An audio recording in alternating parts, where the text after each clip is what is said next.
Isa pong maligayang gabi sa inyong lahat, mga kaibigan.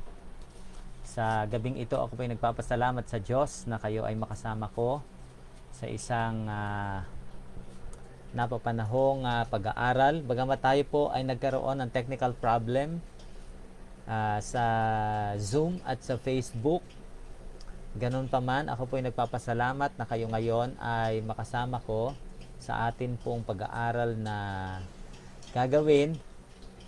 At wini-welcome ko po kayong lahat sa sandaling ito sa pag-aaral na atin pong gagawin. Tayo po ay nasa 13 gabi na ng atin pong pag-aaral at ako ay nagpapasalamat sa Diyos sapagkat siya ay nagbigay sa atin ng isang napakagandang pagkakataon na tayo ay magkasama-sama sa gabing ito. Kaya nga po, ang pagpapala ng Panginoon ay maging kasama ninyo sa inyo pong pag-aaral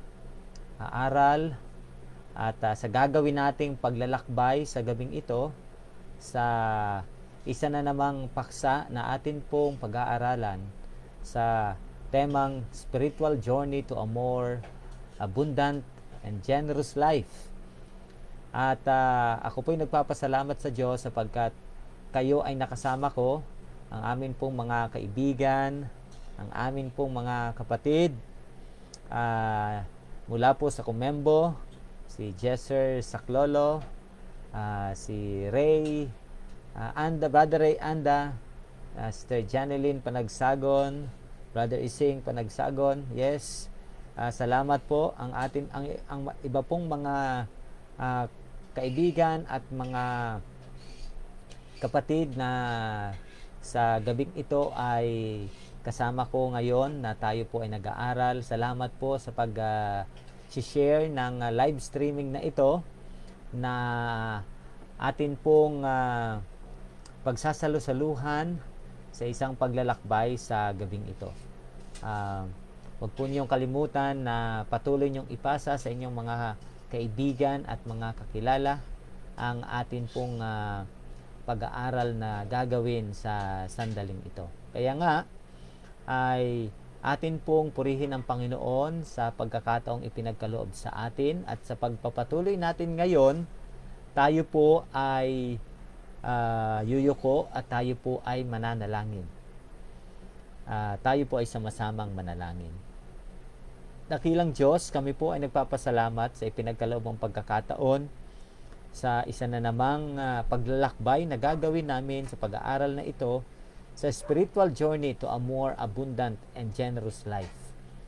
Dakilang Diyos, ang amin pong mga kaibigan na kasama naming nanonood at sumusubaybay ngayon ay inyo pong basbasan at pagpalain. Panginoon, alam namin ang inyong mayamang biyaya ang siyang nagdala sa kanila sa gabing ito upang kami ay magkasama-sama. Kaya't itinatagubilin ko sa inyo, O Diyos, ang sandaling ito na punuin nyo ng inyong mayamang pakikisama sa bawat isa.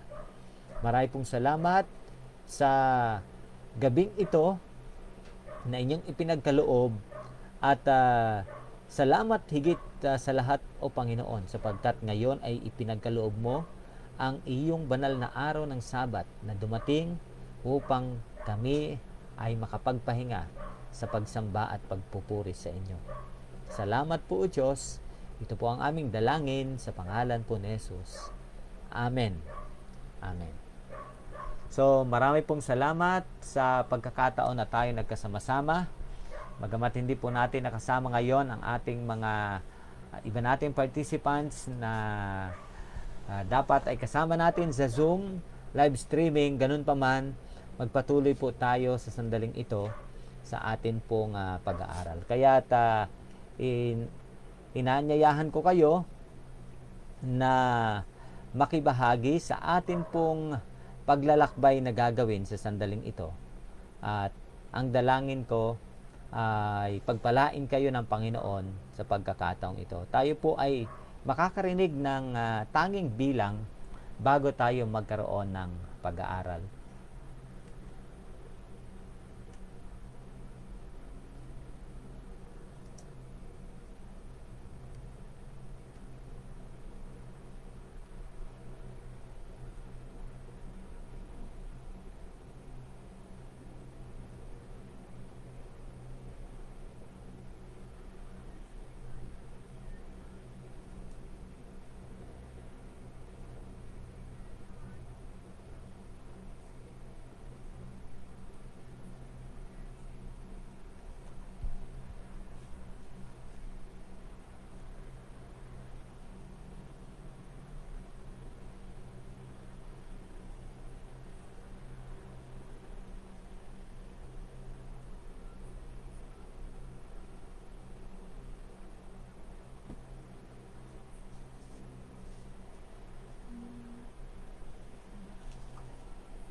tayo po ay magpatuloy sa atin pong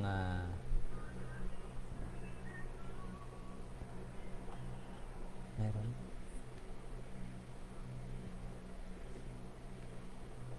sa sandaling ito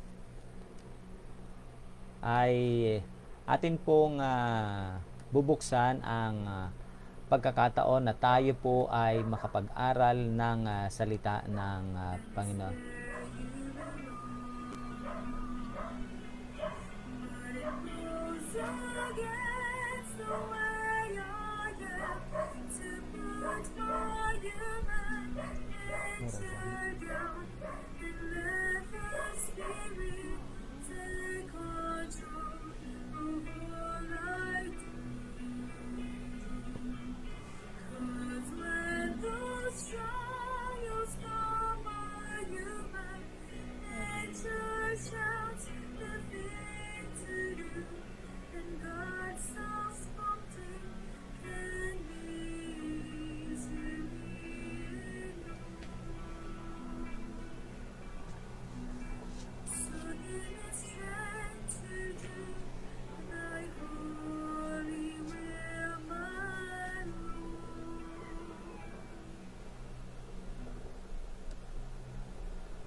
Tayo po ay nasa patuloy na pag-aaral ngayon sa atin pong spiritual journey to a more abundant and generous life. At ako po ay nagpapasalamat sa Diyos sa ipinagkaloob na pagkakataon sa atin na tayo ay makapag-aral ng salita ng Diyos.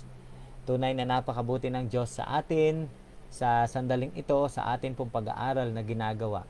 At tayo ngayon ay magkakaroon na naman ng isang paglalakbay sa gabing ito upang tayo ay maturuan ng Panginoon. Kagaya ng panalangin ni David sa awit 119:33-35. Ang sabi niya, ituro mo sa akin na Panginoon ang daan ng iyong mga batas at ito'y aking iingatan hanggang sa wakas. Bigyan mo ako ng pangunawa upang aking maingatan ang kautusan mo at akin itong susundin ng buong puso ko. Akayin mo ako sa landas ng mga utos mo sapagkat aking kinaluluguran ito. Nawa ay maging pagpapala ang panalangin na ito ni David. Panalangin awit ni David. Na ito ang magiging basihan ng ating paghingi ng gabay sa Panginoon, lalong-lalo na po sa pag-aaral natin ngayon. At dahil po tayo ay magpapatuloy sa ating pag-aaral, isa na namang napakagandang paksa ang ating bubuksan sa gabing ito upang ating pagsalusaluhan sa paglalakbay na gagawin natin ngayon. Tayo po ay nasa 13 gabi ng atin pong pag-aaral at ang paksang ating bibigyang pansin ay napakaganda. Ang sabi sa atin, there are dangerous consequences if you live for pleasure. Mayroong maraming mapanganib na bunga kung tayo ay mabubuhay sa kalayawan. Kung mayroon pang isang bagay na magtuturo sa atin tungkol sa napakagandang pasyang ito, ito'y walang iba kundi si Haring Solomon. Siya na nagpasimulang sumunod sa Panginoon, siya na nagpasimulang hingin ang gabay ng Panginoon. Ngayon ay nakita natin na ang Panginoon ay lumayo sa kanya dahilan sa pamumuhay niya sa kalayawan. Kaya nga, sa kanyang pagtanda, pagkatapos siyang makapanumbalik sa Panginoon, ay natutunan niya ang mga leksyon na dinulot ng kalayawan sa kanyang buhay. At ito ang kanyang pamanhik sa atin. Sa aklat ng Proverbs 22 verse 9, ito ang sinasabi, realize that living for pleasure will impoverish you financially and spiritually. Opo, Ang sabi niya, maunawaan natin na ang mamuhay para sa kalayawan ay magpapahirap sa iyo. Dalawang bagay, ang sabi doon, financially and spiritually. Maaaring sa financially ay maging maayos pa ang ating kalagayan. Pero yung huling bahagi ay napakahirap. Ito ay magbibigay sa atin sa kawalan ng spiritual na relasyon sa ating Panginoon. Ito ang katotohanan na nakita ni Haring Solomon. Kaya nga, sa mga sulat na kanyang ibinahagi, sa kasunod na talata, Proverbs 21 verse 17, ang sabi niya tungkol sa mga nagnanais na tahakin ang daan ng kalayawan. Ang sabi niya at paalala, he who loves pleasure will become poor. Ito ay binigyan ng pagdidiin. Kanina ay binigyan na sa atin ng pagkaunawa ang tungkol sa bagay na ito.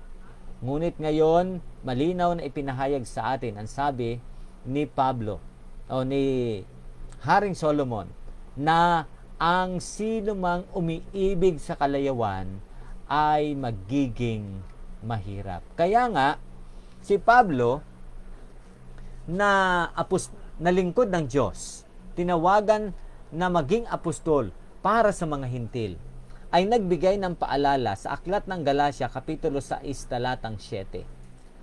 Ang sabi niya, if a man sows to please his own wrong desires, he will be planting seeds of evil.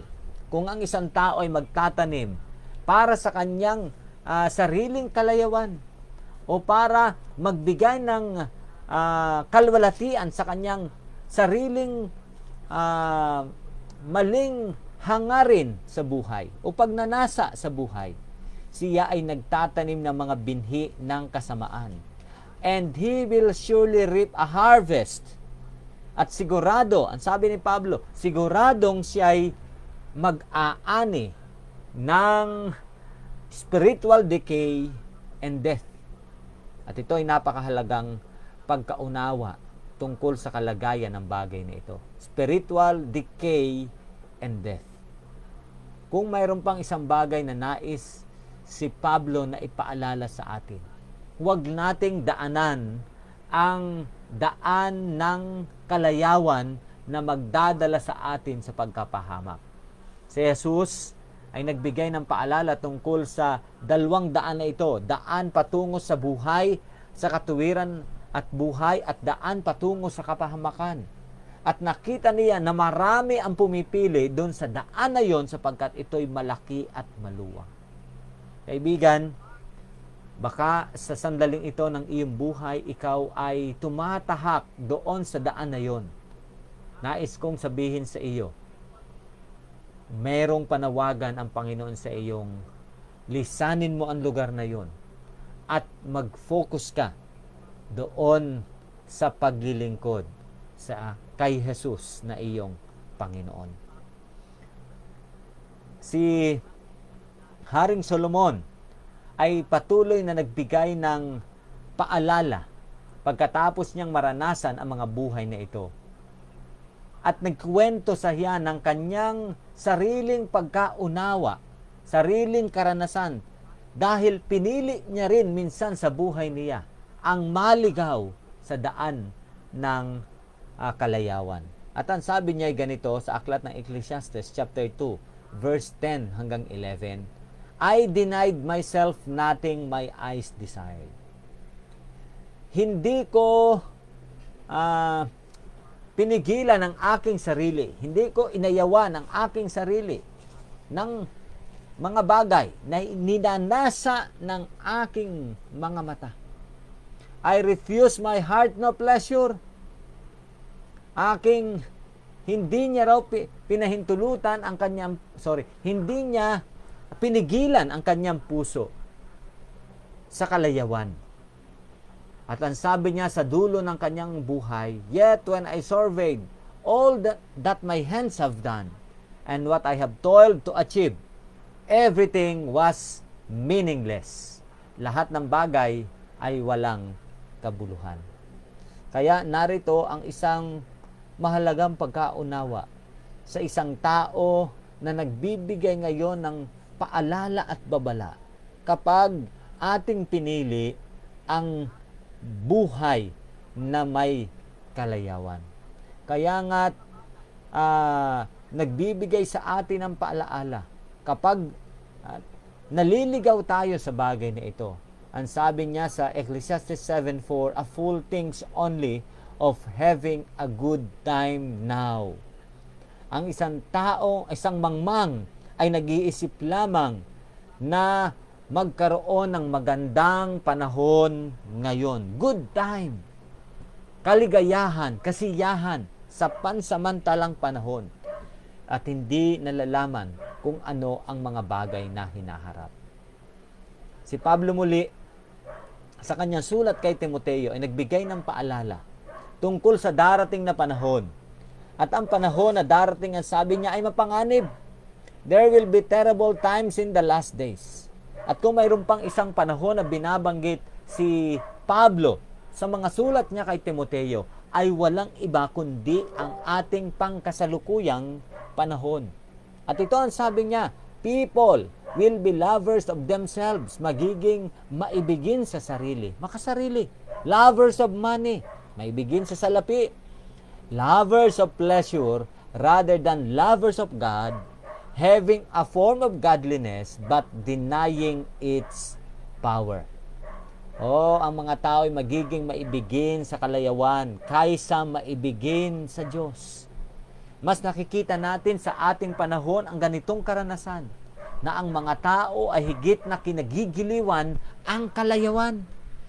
Kaya kung makikita mo sa kanilang Facebook account, sa Messenger account, sa kanilang Twitter at Instagram, mga bagay na walang kahulugan para sa buhay na hinaharap, lalong-lalo na ang walang hanggang buhay. Napakarami ng forma ng kalayawan na makikita natin na laganap sa ating panahon ngayon. Inaagaw nito ang pag-ibig sa Diyos sapagkat ito ay gumagawang may pagdaraya sa buhay ng maraming tao. At ang sabi pa nga, ang mga taong ito minsan sila ay may anyo ng kabanalan, ngunit walang kapangyarihan sapagkat sila ay mga maibigin sa kalayawan. Binabalaan tayo na tayo'y nabubuhay sa panahong ganito. Kaya nga mga kaibigan, mga kapatid, kung mayroon pa tayong dapat ayusin sa sandaling ito, ito ay alisin ang patuloy nating isipan at hangarin sa mga bagay, sa mga pansamantalang bagay ng sanlibutan ito. Bagkus ating ituon ang ating buhay doon sa mga bagay na hinaharap, na hindi nakikita ng mata, hindi naririnig ng tenga. Ngunit ang kalwalatian ay ibinabahagi sa atin sa salita ng Diyos na magdadala sa atin sa walang hanggang buhay at pakikisama sa ating Panginoong Jesus. Kaya nga isang paalaala ang sinabi sa atin ni Sister White sa Great Controversy, page 38. When life is going on in its unvarying round, when men are absorbed in pleasure, in business, in traffic, in money-making, when religious leaders are magnifying the world's progress and enlightenment, and the people are lulled in a false, then as a midnight thief steals within the unguarded dwelling, so shall the sudden destruction shall come upon the careless and ungodly, and they shall not escape. Napakalinaw po ng ipinahayag sa atin. Darating ang Panginoon na gaya ng magnanakaw sapagkat sila ay hindi handa sa buhay na ito sa pagdating ng araw ng Panginoon at hindi sila makakaligtas. Kaibigan, kung mayroon pang isang bagay na ninanais ang Panginoon sa ating buhay, na tayo ay kanyang maging tapat na katiwala, ito ay alisin na natin ang ating pansin, ang ating isipan, ang ating mga hangarin at pagnanais sa mga bagay ng mundong ito, sa mga bagay, kalayawang bagay ng sanlibutan ito. Mag-ingat tayo at maghanda. Baka dumating ang araw ang araw ng Panginoon na tayo ay matagpuang hindi handa.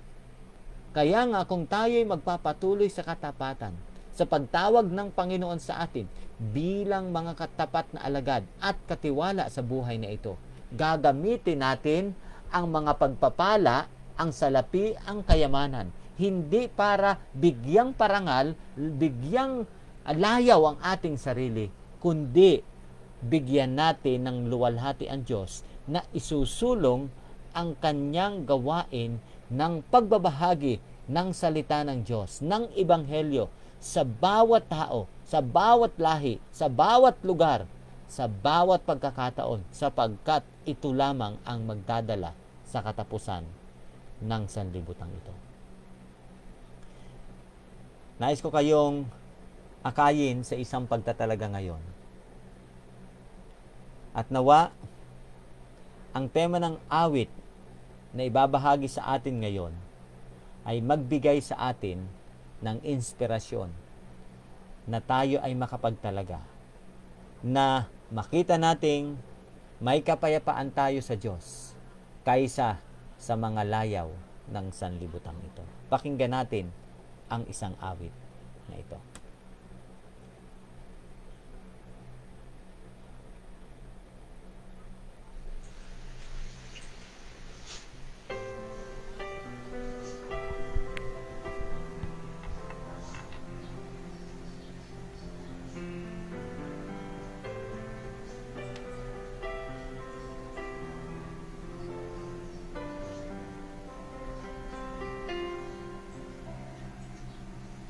Stay close by my side.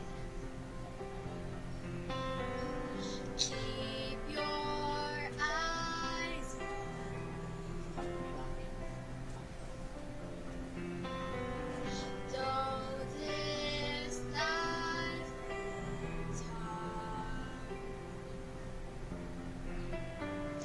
I will give perfect peace in this time of trial, pain that no one sees. Trust me when I say that I will give perfect peace, and you'll never walk alone, and you'll never be in need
Salamat po sa napakagandang awit na ibinahagi sa atin sa gabing ito.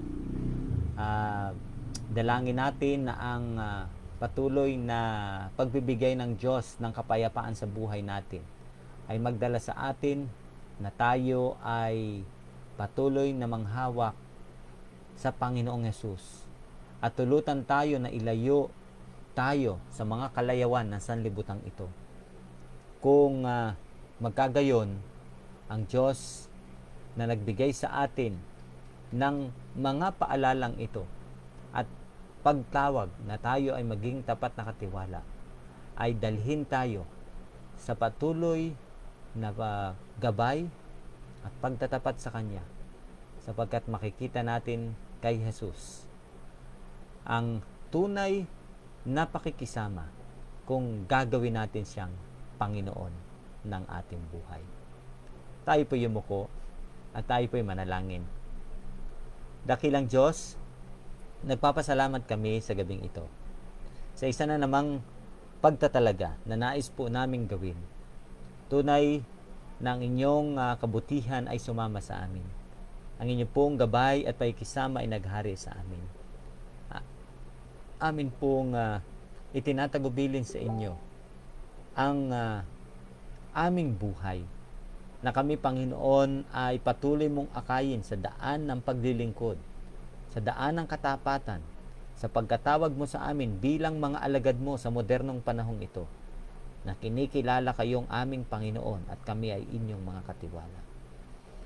Panginoon, kung sakali man po na sa aming mga kaibigan na sumusubaybay ngayong gabing ito ay nasa ganitong karanasan ng daan ng kalayawan sa kanilang buhay, maaari po ba, Panginoong, tulungan niyo po sila? Alisin mo sila, iahon mo sila, Panginoon, sa daang ito, at ilagay mo sa daan ng lubos na paglilingkod, na makikilala nila sa kanilang buhay si Jesus na kanilang Panginoon at kanilang Diyos, sapagkat sila ay nakaranas na ng pagliligtas. Ngayon, Panginoon, ay dalhin mo sila sa pakikibahagi sa iyong gawain sa pagtatapos ng gawain dito sa lupa. Alalahanin mo po ang aming panahon na aming kinabibilangan ngayon. Ang pandemic na patuloy na nananalasa sa aming bansa at ganon din sa buong mundo. Ang mga tao na dinapuan ng sakit na ito. Ang mga nahihirapan sa kanilang kalagayan, ang mga may sakit. Panginoon, kahabagan mo po sila, ipagkaloob mo ang kagalingan. At sa mga mahal sa buhay na pinahintulutan mong magpahinga dahil sa sakit na ito, aliwin mo ang kanilang mga sambahayan, ang mga mahal sa buhay, na matagpuan nila, Panginoon, ang comfort mula sa inyo at makapagtayo sila ng pag-asa sa kanilang buhay sa pamamagitan lamang ni Jesus na aming Panginoon. Alalahanin niyo rin po ang mga kaibigan namin, ang mga medical workers, ang frontliners, at iba pang mga tumutulong upang gumawa ng pagsasaayos o pagpapagaling, paggagamot sa mga tinamaan ng sakit na ito. Lahat ng ito itinatagubilin namin sapagkat alam namin, Panginoon, kayo ang may control sa gitna ng aming sitwasyon. Na kahit kami ay wari bagang nawawalan ng pag-asa, ngunit ang aming pag-asa lamang ay nasa sa inyo. Basbasan niyo po ang aming mga kaibigan na sa gabing ito ay nakibahagi sa amin. Naglakbay sa pag-aaral namin upang matutunan ang mahalagang pangungusap mo. Marami pong salamat, O Diyos. Ito po ang aming dalangin sa pangalan po ni Jesus. Amen. Amen. Marami pong salamat, mga kaibigan at mga kapatid na sumubaybay sa atin sa gabing ito. Ang Panginoon nawa ang siyang sumama sa inyo sa ginawa nating paglalakbay na ito at nagbigay nawa ng inspirasyon sa inyo ang ating ginawang pag-aaral na magpatuloy tayo sa daan ng katapatan sa ating buhay. Pagpalain po kayo ng Panginoon.